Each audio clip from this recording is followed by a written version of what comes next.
Last lecture जो हम लोगों का था उसमें summary of the general relationship between primal and dual LPP चल रहा था, जिसमें हम लोग 3 पॉइंट शुरू के लिख चुके थे। पहला पॉइंट हम लोगों ने लिखा हुआ था कि अगर आपके प्राइमल का ऑब्जेक्टिव मैक्सिमाइजेशन टाइप का होगा तो निश्चित तौर पर आपके ड्यूअल का जो ऑब्जेक्टिव फंक्शन होगा वो मिनिमाइजेशन टाइप का होगा।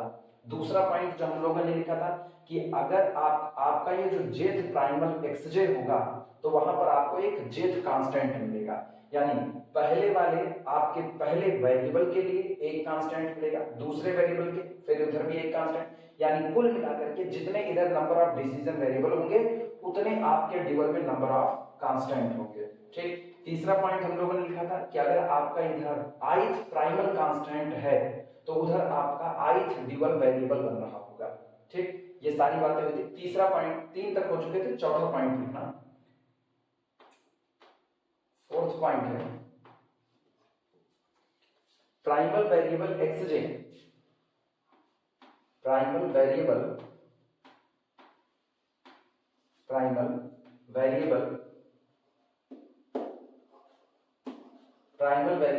XJ unrestricted in sign, x j unrestricted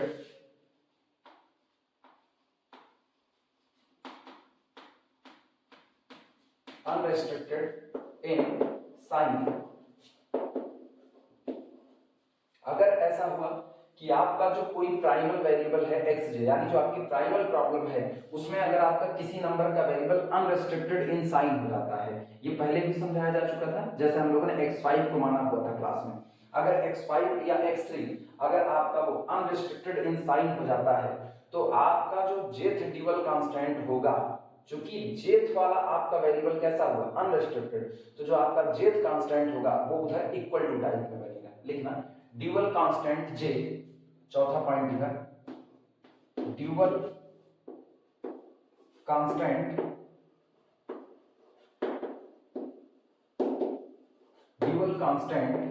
J is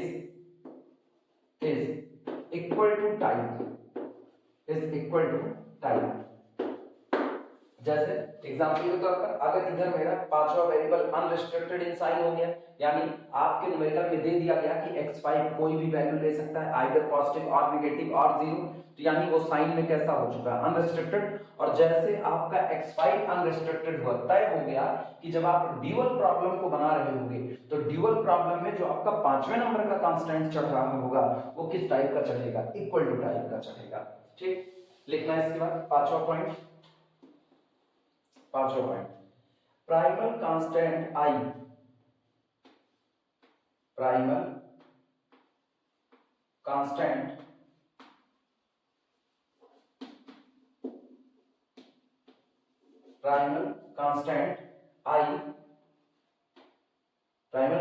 I is equal to type.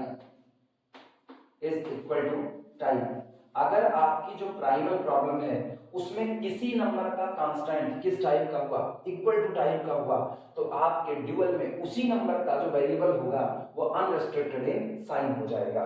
ठीक, उधर लिखना पांचवें पे देन ड्यूअल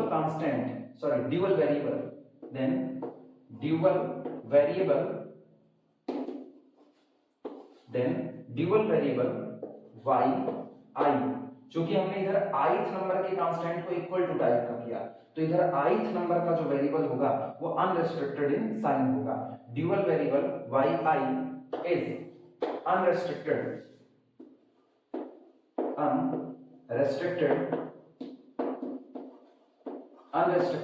इन साइन।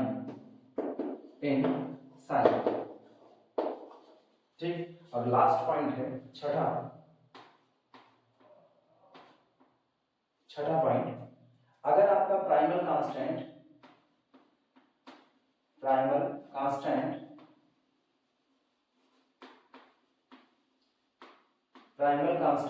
लेस देन और इक्वल टू टाइप का है, लेस देन और इक्वल टू टाइप। अगर प्राइमल कांस्टेंट लेस देन और इक्वल टू टाइप के हुए तो ड्यूअल के कांस्टेंट ग्रेटर देन और इक्वल टू टाइप के होंगे। छठा नंबर यहां पर लिख देना। देन ड्यूअल कांस्टेंट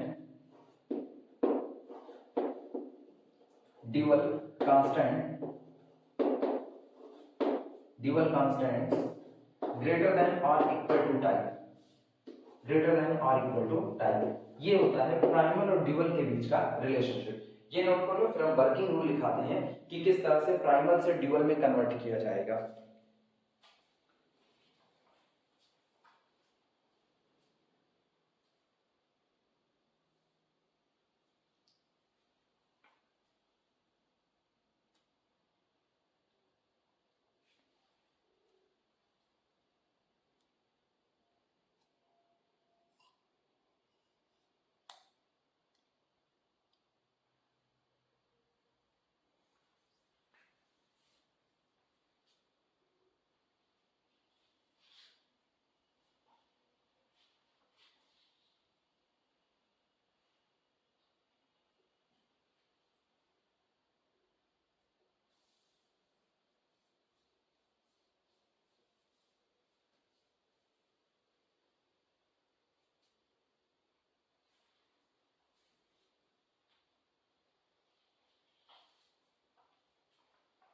अगर इस पूरे को हम एक फ्लो चार्ट के तौर पर बांधें तो हम इसको फ्लो चार्ट पे बांध करके दिखा रहे हैं। जिनको बनाना होगा वो बना सकते हैं, जिनको नहीं बनाना होगा वो फ्लो चार्ट को छोड़ भी सकते हैं, कोई दिक्कत नहीं उसमें। एक होता है कि आपके पास एक समरी अवेलेबल है और वो इस तरीके से अवेलेबल है कि आप केवल और केवल बस देख करके बता सकते हो कि एक्चुअल में हुआ क्या है, आपको इतनी सारी थ्योरी रटने की जरूरत नहीं है उसमें।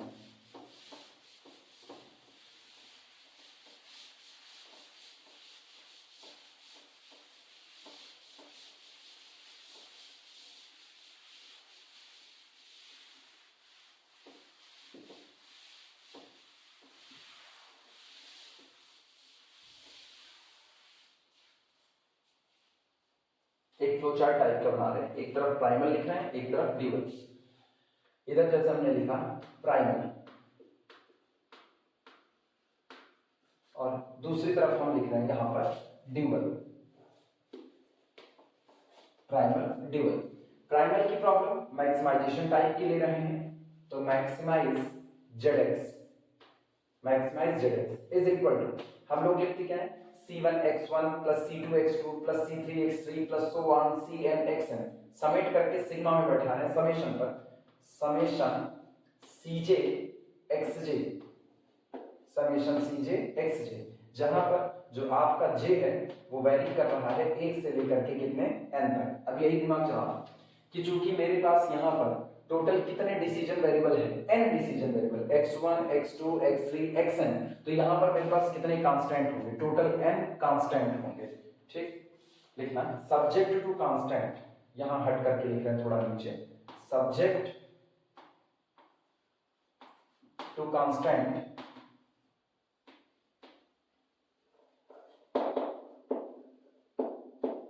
Subject to constant.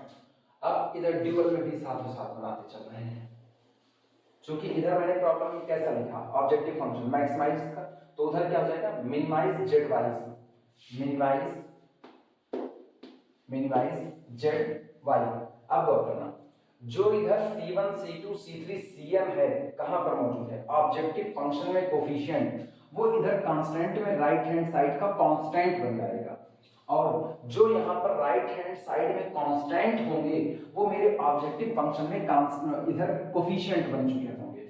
लिख रहे हैं उसको आप थोड़ी देर बाद तैयार करेंगे, पहले हम एक बार प्राइमल तैयार कर ले रहे हैं। Maximize Z is equal to this हो गया, सब्जेक्ट टू कांस्टेंट लिखे हैं, सब्जेक्ट टू कांस्टेंट हम लिखते हैं ए आई जे, शॉर्ट में लिखते हैं सब एक साथ, a i j x j is less than और इक्वल टू बी आई, और ये है समेशन j वेरी फ्रॉम 1 से लेकर के कितना n तक, और i वेरी कर रहा है 1 2 से लेकर के कहां तक n तक। इसका मतलब समझना, जिनको इसमें कंफ्यूजन होगी वो अभी कंफ्यूज होंगे। एक बार में आप एक i को फिक्स कीजिए, जैसे मैंने i इज इक्वल टू 1 ले लिया, अब i बराबर 1 फिक्स कर दो और समेशन j वेरी करेगा 1 से n तक, तो क्या बनेगा, आपको मिलेगा a1 और j कितना है 1, a11 फिर कितना x1 प्लस j वेरी कर रहा है लेकिन i फिक्स है, तो a1 और j वेरी करके 2 हो गया, और अगला कौन होगा x2 प्लस फिर से i आपका 1 ही है तो a1 लेकिन j तीसरा टर्म a13 और ये कितना हो गया x3, a13 x3, इस तरह चलते चलते प्लस i अभी भी 1 रहेगा 1, और j आपका लास्ट में कहां तक रन करेगा n तक, a1n xn, और ये पूरा less than or equal to bi, लेकिन i आपका कितना है 1 है b1, ये पहला कांस्टेंट।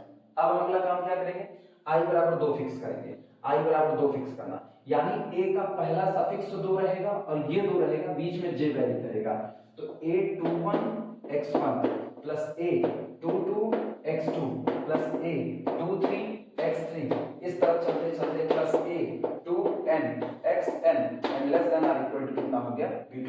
इस तरीके से ये चलते हुए लास्ट में हम i बराबर फिक्स कर देंगे कितना m, तो ये हो गया a m1 x1 plus a m2 x2 plus a m3 x3 plus so on plus a m n xn less than r equal to bm।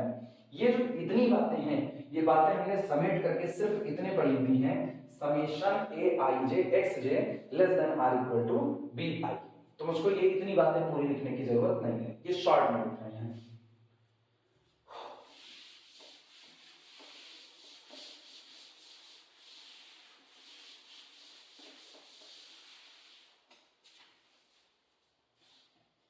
ठीक, इतना हुआ। अब हम तैयार कर रहे हैं उधर ड्यूअल को तैयार कर रहे हैं, तो दिमाग चलाना, जो यहां पर कोफिशिएंट के तौर पर है वो वहां कांस्टेंट में राइट हैंड साइड का कांस्टेंट बन जाएगा, और जो यहां राइट हैंड साइड में कांस्टेंट के तौर पर है वो वहां पर कोफिशिएंट बन जाएगा। तो मेरे पास b1 है, b2 है, b3 है, bm है, यानी मेरे पास यहाँ टोटल m कांस्टेंट है। अगर मेरे पास टोटल m कांस्टेंट है तो यहाँ पर मेरे पास टोटल m वेरिएबल होंगे, यानी दिस इज इक्वल टू, अगर हम इसको डिस्क्रिप्टिव लिखें तो b1 y1 plus b2 y2 plus b3 y3 plus bm ym, हम इसको शॉर्ट में लिख रहे हैं समेशन b और सफिक्स हम बाद में लगाते हैं y, जैसे cx था वैसे by, अब सफिक्स लगाते हैं, यहाँ सफिक्स j पर रन कराते हैं, यहाँ b1 b2 ये लोग आए हैं तो bi y i, और i वेरी करेगा 1 से लेकर के m तक, यहाँ पर j वेरी कर रहा था 1 से लेकर m तक। ये तो हो गया मेरा ऑब्जेक्टिव फंक्शन। ठीक, सब्जेक्ट टू कांस्टेंट देखना, सब्जेक्ट टू कांस्टेंट,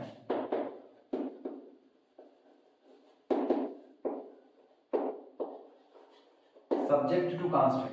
अब दिमाग चलाना, जो ये c1 c2 c3 cn है वो c1 c2 c3 cn यहां आ जाएगा, तो हम यहां पर लिख देते हैं cj, यहां पर inequality less than or equal to type, तो वहां पर inequality greater than or equal to type. और वर्क करना, जो यहां पर होता था aij क्लास में बना करके दिखा थे a11 a21 a31 an1, ये उठ करके ट्रांसपोज होके इधर बैठ जाता था, तो जो इधर aij है वो उधर पलट करके aj हो जाएगा, तो यहां पर लिखेंगे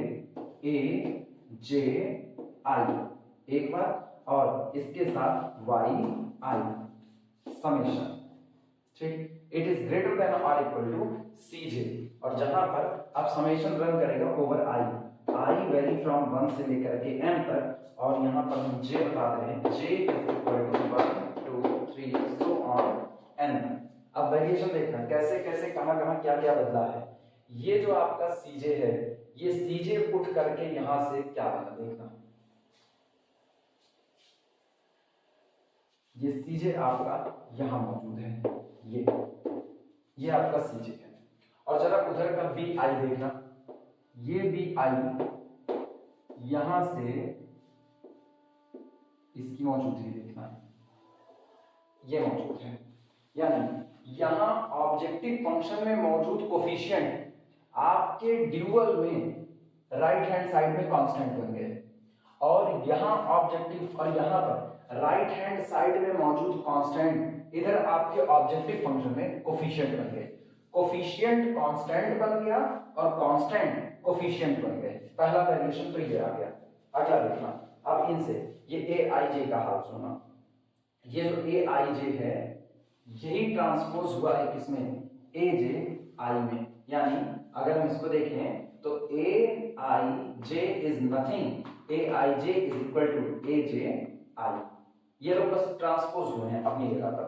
ठीक, एक हो गया ये। और लास्ट में नॉन नेगेटिविटी लिख देते हैं and X J all are greater than or equal to 0, जहां पर J value 1 2 so on N. और इधर भी इसी तरीके से A and Y I greater than or equal to 0, जहां पर I 1 2 up to so on N. ये हो गया एक फ्लो चार्ट जो आपको बताता है कि आपने किस तरीके से कौन से कोफिशिएंट या कौन से कांस्टेंट कहां पर भेजे हुए हैं। जिनको बनाना है वो ये फ्लो चार्ट बना सकते हैं। अब वर्किंग रूल दिखाएंगे।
चलो वर्किंग रूल की शुरुआत करते हैं।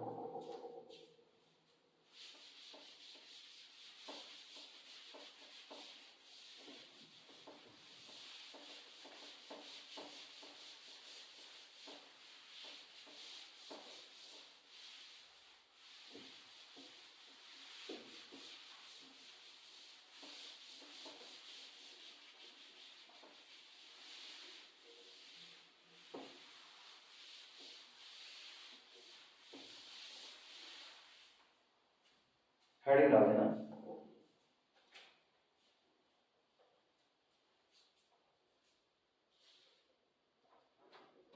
Rules for constructing the dual from primer. Dual को तैयार करना प्राइमर की मदद से। रूल्स, हेडिंग है rules for constructing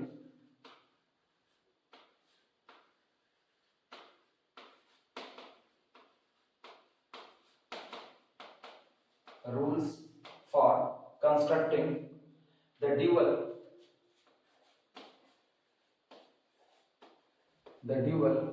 from primer की मदद से ड्यूअल को तैयार करने के नियम। ठीक, इसमें सबसे पहला रूल लिखना। सबसे पहले एक लाइन लिखना,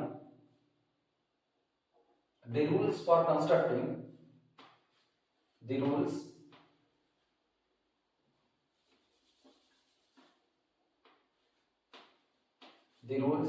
for constructing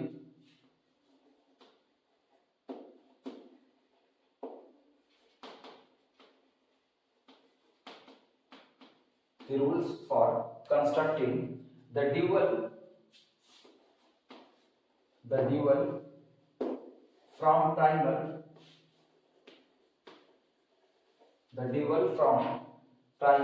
and vice versa, from primal and vice versa।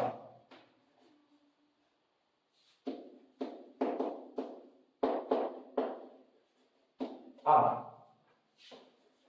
Dual से प्राइमल को और प्राइमल से ड्यूअल को तैयार करने के जो नियम होते हैं वो हैं, सबसे पहला नियम, a dual variable is defined a dual variable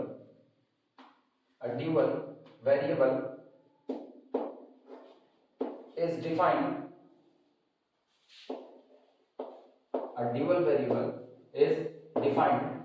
corresponding to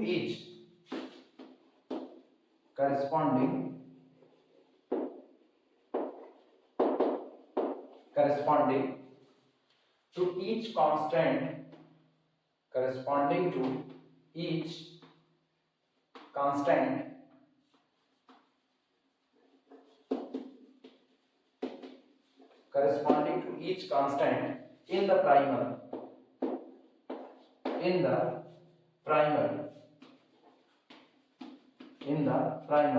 linear programming problem या LP problem, in the primal linear programming problem and vice versa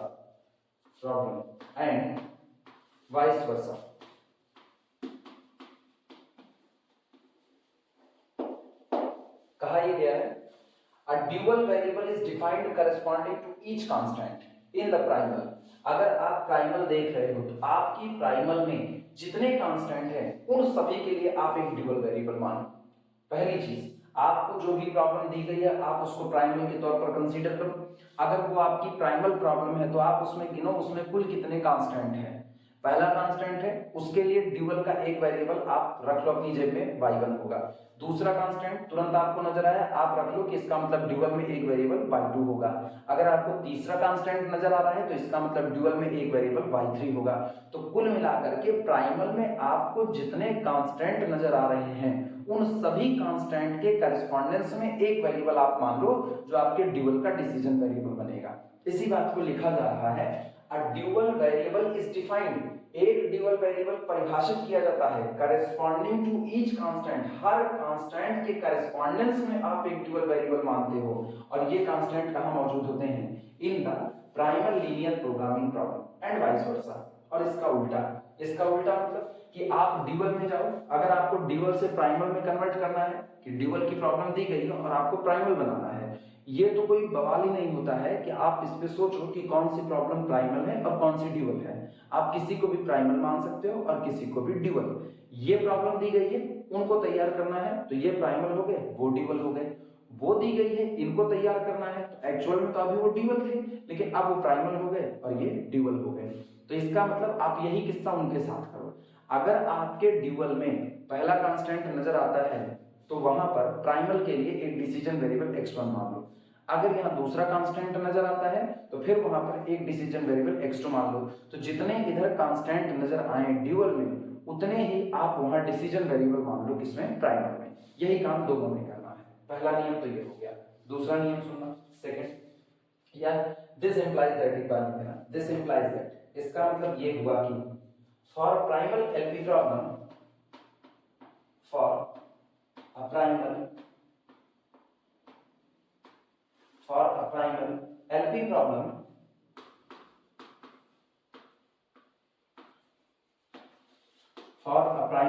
problem, with m constant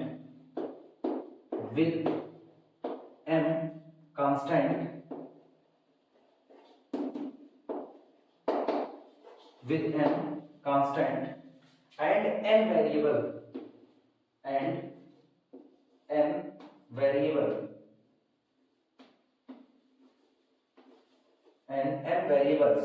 there exists, यहाँ मौजूद होगा, there exists a dual LP problem, a dual linear programming problem with m variable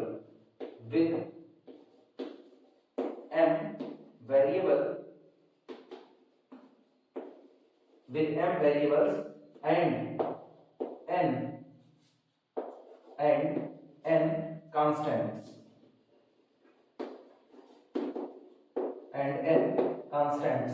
and vice versa।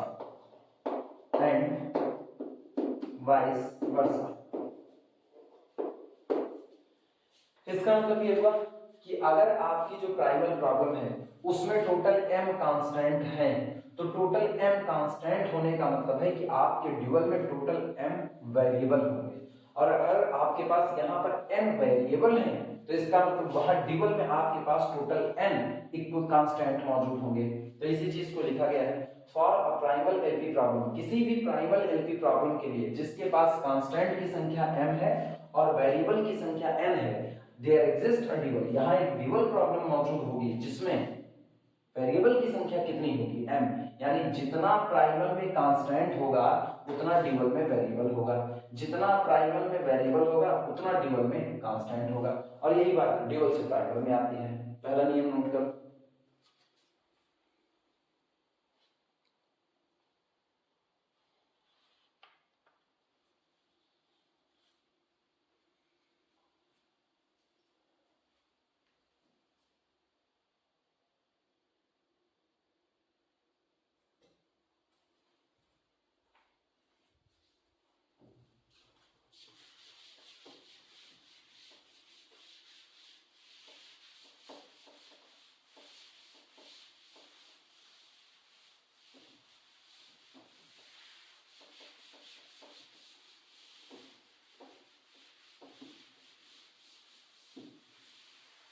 नियम number 2, working rule में second लिखना। Second, the right hand side constant, the right hand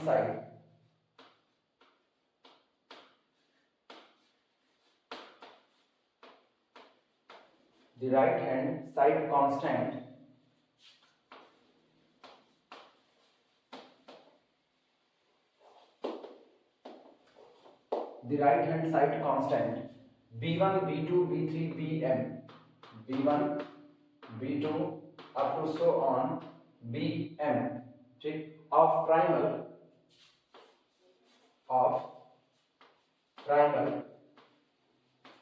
becomes बन जाते हैं becomes the coefficient of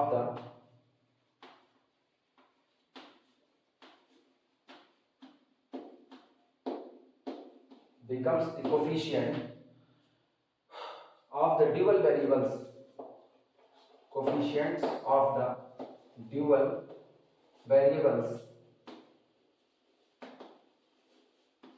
becomes the coefficient of the dual variables y1 y2 up to so on ym in the dual objective function, in the dual objective function zy, dual objective in the dual objective function z y। कहा जा रहा है कि आपके primal में जो right side में b1 b2 b3 so on bm लिखे गए हैं, ये आपके ड्यूअल में जो ऑब्जेक्टिव फंक्शन होगा उसमें डिसीजन वेरिएबल के कोफिशिएंट बन जाएंगे। यानी जो b1 लिखा गया है वो उधर y1 का कोफिशिएंट बन जाएगा, जो b2 लिखा गया है वो y2 का कोफिशिएंट बन जाएगा, जो bm लिखा गया है वो ym का कोफिशिएंट बन जाएगा। इसी चीज को कहा गया the right hand side constant b1 b2 b3 bm of the primal becomes the coefficient of the dual variable y1 y2 ym in the dual objective function zy। Note करो।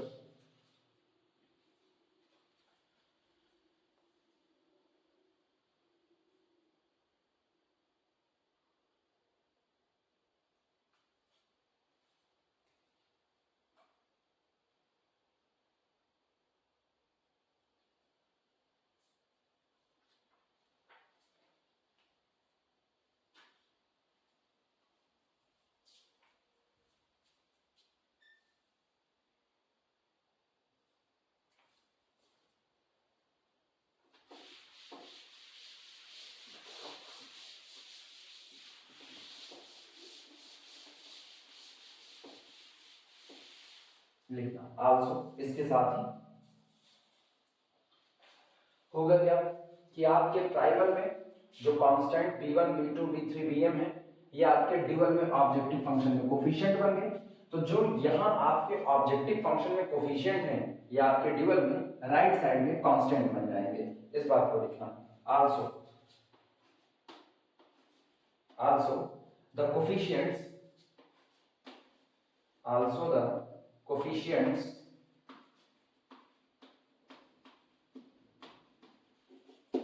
the coefficients C1, C2, C3 up to so on Cn, ठीक, of the primal decision variable of the primal decision variable of the primal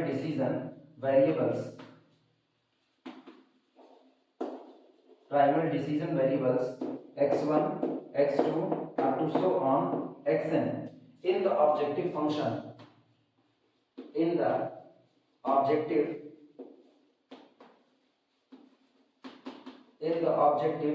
functions becomes the right hand side becomes the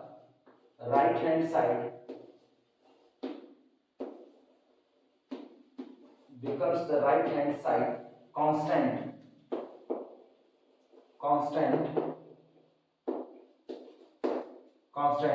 in the dual LP problem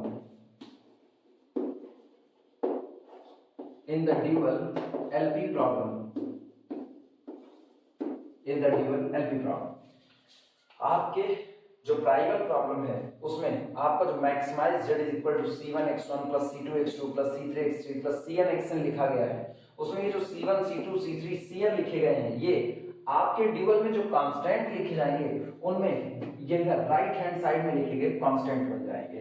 इसी को कह रहे हैं also the coefficient c1 c2 c3 cn of the primal decision variable x1 x2 xn, आपके primal decision variable के coefficient कहां पर in the objective function becomes बन जाते हैं the right hand side constant in the dual linear programming problem. ठीक, दो नियम ये हुए, तीसरे नियम पर आते हैं।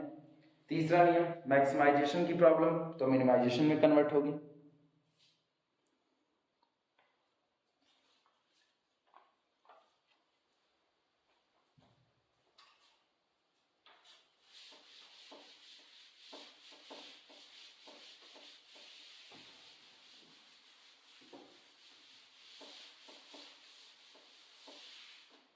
थर्ड लिखना नियम number 3,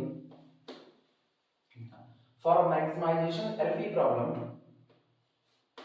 for a maximisation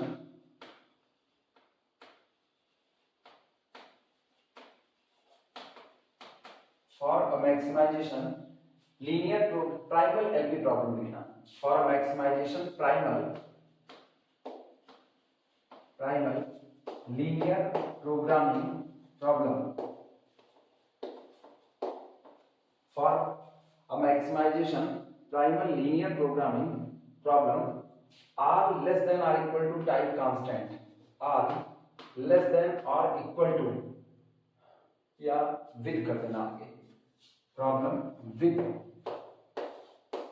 with r less than or equal to type constant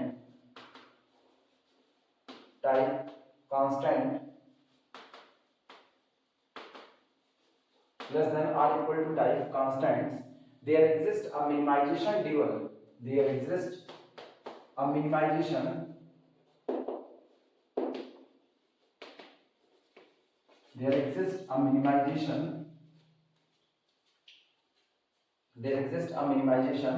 dual linear programming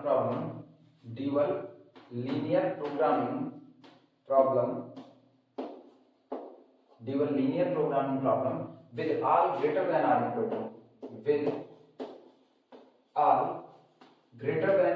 or equal to type constant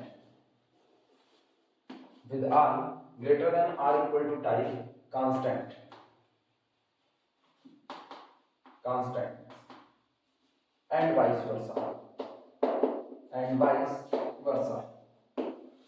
कहने का मतलब कहा गया for maximization primal LP problem, किसी मैक्सिमाइजेशन लीनियर प्रोग्रामिंग प्रॉब्लम के लिए जिसको आप प्राइमल मान रहे हो और वो कैसी है विद सभी के सभी with or less than or equal to type constant, यानी आपकी प्रॉब्लम अगर मैक्सिमाइजेशन की है तो उसमें जितने भी कांस्टेंट इस्तेमाल हैं वो सब के सब किस टाइप के होने चाहिए, less than or equal to. अगर ऐसी ट्रायंगल प्रॉब्लम आपको मिल रही है तो इसकी जो ड्यूअल प्रॉब्लम होगी वो किस टाइप की होगी, मिनिमाइजेशन की, और उसमें जितने कांस्टेंट होंगे वो सब के सब कैसे होंगे, greater than or equal to type के होंगे। और ठीक उल्टा, यानी अगर आपका ड्यूअल मिनिमाइजेशन टाइप का है और greater than or equal to type के सारे कांस्टेंट हैं, तो आपका जो प्राइमल तैयार होगा, आप ड्यूअल के लिए प्राइमल तैयार कर रहे हैं, तो आपका जो प्राइमल तैयार होगा वो प्राइमल आपका मैक्सिमाइजेशन टाइप का होगा और सारी इनइक्वालिटी उसमें जो भी लगेगी वो किस टाइप की, less than or equal to type की लगेगी।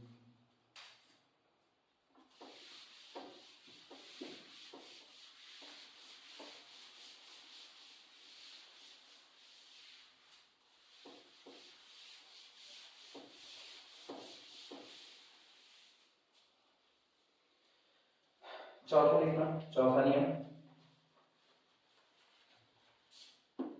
फोर्थ, इसमें लिखना the matrix of the coefficient, the matrix of the coefficient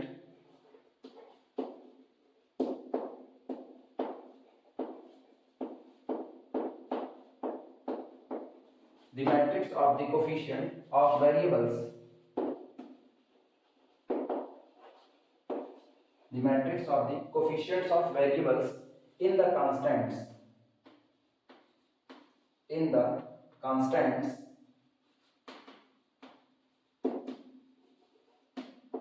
the matrix of the coefficient of the variable in the constants of dual is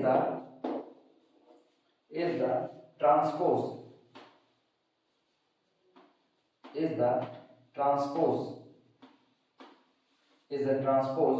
of the matrix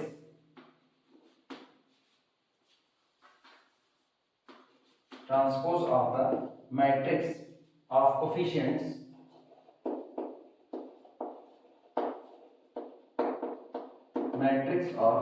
coefficients of variable, coefficient of variables in the constants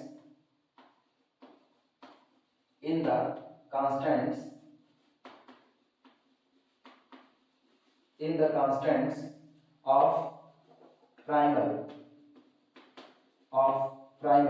and vice versa, समझना इस बात।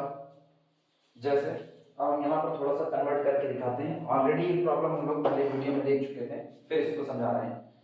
मान लो मुझे problem दी गई, maximize z is equal to 3x plus 2 3x1 plus 2x2 plus 9x3, ये दिया गया। सब्जेक्ट टू कांस्टेंट लिख दिया गया x1 minus 3x2 plus x3 less than or equal to 5। अगला लिखा गया x1 plus 2x2 plus x3 less than or equal to 8। अगला लिखा गया x1 minus x2 minus x3 less than or equal to 9, ऐसा लिखा गया। तो अब इसकी जब ड्यूअल तैयार करेंगे तो ड्यूअल में सुनना, यहाँ पर जितने कांस्टेंट हैं 1 2 3 कांस्टेंट हैं, तो ड्यूअल में 3 वेरिएबल होंगे, तो तुरंत हम ड्यूअल के लिए 3 वेरिएबल y1 y2 y3 मान देते हैं। तो यहाँ पर अब हम ड्यूअल तैयार कर रहे हैं, चूंकि ये मैक्सिमाइजेशन का है तो ड्यूअल तैयार होगा मिनिमाइजेशन का। तो minimize zy is equal to 3 होंगे y1 y2 और y3, उनके कोफिशिएंट क्या होंगे वो सुनना। यहाँ जो कांस्टेंट नजर आ रहे 5 8 9, यही यहाँ पर कोफिशिएंट बन जाएंगे, तो जाएगा 5y1 प्लस 8y2 और प्लस कितना हो गया 9y3, ये बन गए। सब्जेक्ट टू कांस्टेंट सुनना, subject to constant 3 variable y1 y2 y3, तो तीनों इस्तेमाल होंगे। यहाँ मैंने लिखा y1, यहाँ लिखा y2, यहाँ लिखा y3, ये सारे less than or equal to type के हैं, तो इसकी इक्वलिटी लगेगी greater than or equal to किससे, 3 से। आगे कोफिशिएंट हम बाद में करेंगे, वो छोड़े रखना। यहाँ c1 आएगा तो 3 हो गया। अगला सुनना y1 y2 y3, and this is greater than or equal to C2। C2 कितना है 2, यहाँ मैंने 2 रख दिया। इसके बाद y1 y2 और y3 ये भी greater than or equal to C3 यानी कितना हो गया 9। सवाल था इनके कोफिशिएंट क्या मिल जाए, उसके लिए ये नियम है। कहा क्या जा रहा है, the matrix of the coefficient of variable, जो आपके वेरिएबल हैं उन वेरिएबल के कोफिशिएंट से अगर आप मैट्रिक्स बनाओ, कहां पर, और वेरिएबल कहां पर है, वेरिएबल इन द कांस्टेंट। फिर से वापस पूरा पढ़ रहे हैं, ध्यान से देखना। The matrix of the coefficients of variable, पहला तो मैट्रिक्स बनेगी किसकी, कोफिशिएंट्स की, लेकिन कोफिशिएंट्स किसके लिए जा रहे हैं, variable of the variable in the constant, उन वेरिएबल्स के जो कांस्टेंट में मौजूद हैं, किसके, of the dual is the transpose, वो ट्रांसपोज होते हैं, यानी ड्यूअल के कांस्टेंट में जो वेरिएबल मौजूद हैं उनके कोफिशिएंट ट्रांसपोज होते हैं किसके, matrix of the coefficient of the variable in the constant of the primal. यानी अब इस सब को छोड़ो, इस सब को हटा के एक लाइन में बात करें, अगर आप प्राइमल की कोफिशिएंट मैट्रिक्स बनाते हो और आप ड्यूअल की कोफिशिएंट मैट्रिक्स बनाते हो, तो प्राइमल की कोफिशिएंट मैट्रिक्स का ट्रांसपोज ड्यूअल की मैट्रिक्स होगी, यानी 1 1 और कितना है 1, तो इसका ट्रांसपोज ले लो, ये आएगा 1 1 और कितना 1, यहां देखना -3 2 -1, तो इसका ट्रांसपोज ले लो -3 2 और कितना -1, ये रहा। अगला 1 1 -1, देखो ये हो जाएगा 1 1 और कितना -1, यानी अगर हम प्राइमल का कोफिशिएंट मैट्रिक्स निकालें तो उसका जो ट्रांसपोज होगा वही ड्यूअल का कोफिशिएंट मैट्रिक्स होगा। इसी बात को यहां पर लिखा गया है चौथे नियम में।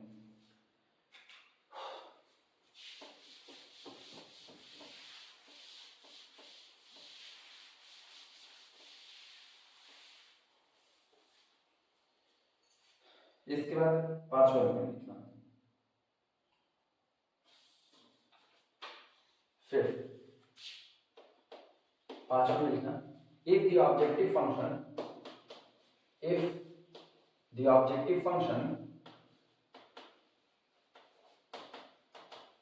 the objective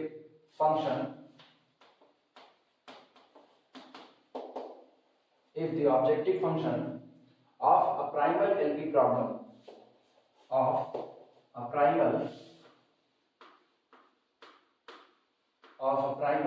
LP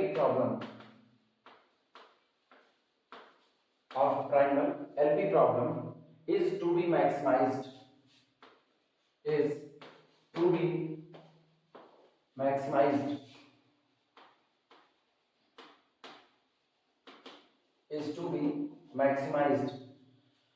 the objective function of the dual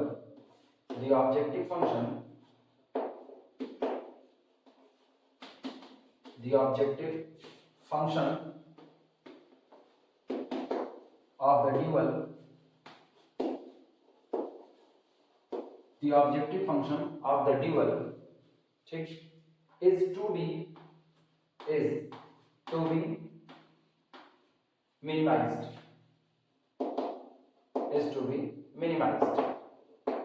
and vice versa यानी अगर आपके प्राइमल का ऑब्जेक्टिव फंक्शन मैक्सिमाइजेशन का होगा तो आपके ड्यूअल का ऑब्जेक्टिव फंक्शन मिनिमाइजेशन का होगा। ठीक, और लास्ट वही कि अगर आपका ith अनरिस्ट्रिक्टेड इंसाइन होगा तो वो इक्वल टू टाइप का होगा। ऑलरेडी ये सारी बातें समरी में हो चुकी थी, लेकिन यहाँ पर मैंने उन सब बातों को डिस्क्रिप्टिव कह दिया।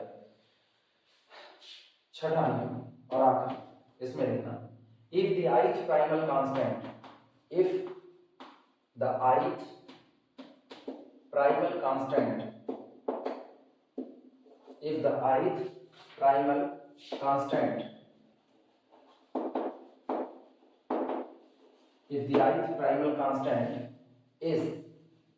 equal to type, आप अपने प्राइमल कांस्टेंट में देखो, आपके प्राइमल कांस्टेंट में अगर किसी नंबर का भी कांस्टेंट इक्वल टू टाइप का हो गया तो उसी नंबर का डिसीजन वेरिएबल आपके ड्यूअल में अनरिस्ट्रिक्टेड इन साइन हो जाएगा। एग्जांपल के तौर पर अगर प्राइमल में मेरा ये second constant equal to type का हो गया तो ड्यूअल में मेरा second variable y2 unrestricted in sign हो जाएगा, इसी को लिखना है। If the ith primal constant is equal to type, ठीक, comma then the ith dual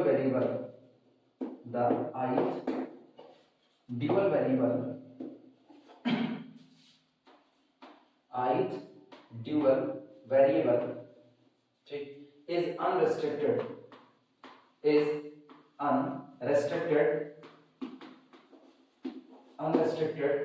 in sign and vice versa